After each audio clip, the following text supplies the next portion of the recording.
నమస్తే, welcome to mega 9 TV. నేను సింధు. రైతుగా మారిన సీఎం గారెద్దులతో పొలంలోకి దిగి ఉత్తరాఖండ్ ముఖ్యమంత్రి పుష్కర్ సింగ్ ధామీ కుమాయున్లో పర్యటిస్తున్నారు. ఇందులో భాగంగా ఆయన ఇవాళ కఠిమా నియోజకవర్గంలో నగర తరాయ్ గ్రామాన్ని అకస్మాత్తుగా సందర్శించారు. ఈ సందర్భంగా ఆయన ఓ రైతుగా మారారు. పొలంలోకి దిగి నాగలి పట్టి దున్నారు. ఆ తర్వాత రైతులతో కలిసి వరి నాట్లు వేశారు. హుడ్కియా బాల్ అనే సాంప్రదాయాన్ని పాటిస్తూ భూమి, నీరు, మేఘాలకు ఆయన పూజలు చేశారు.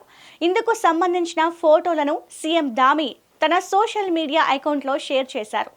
కఠిమా నగర తరాయిలో వరి నాటి రైతులతో కలిసి వ్యవసాయ పనుల్లో పాల్గొనడం చాలా సంతోషాన్నిచ్చింది అని, తనకు తన పాత రోజులు గుర్తుకు వచ్చాయని తెలిపారు. అన్నదాతలు కేవలం మన ఆర్థిక వ్యవస్థకు వెన్నుముక మాత్రమే కాదని, వారు మన సంస్కృతి, సాంప్రదాయాల పరిరక్షకులు అని ట్వీట్ చేశారు.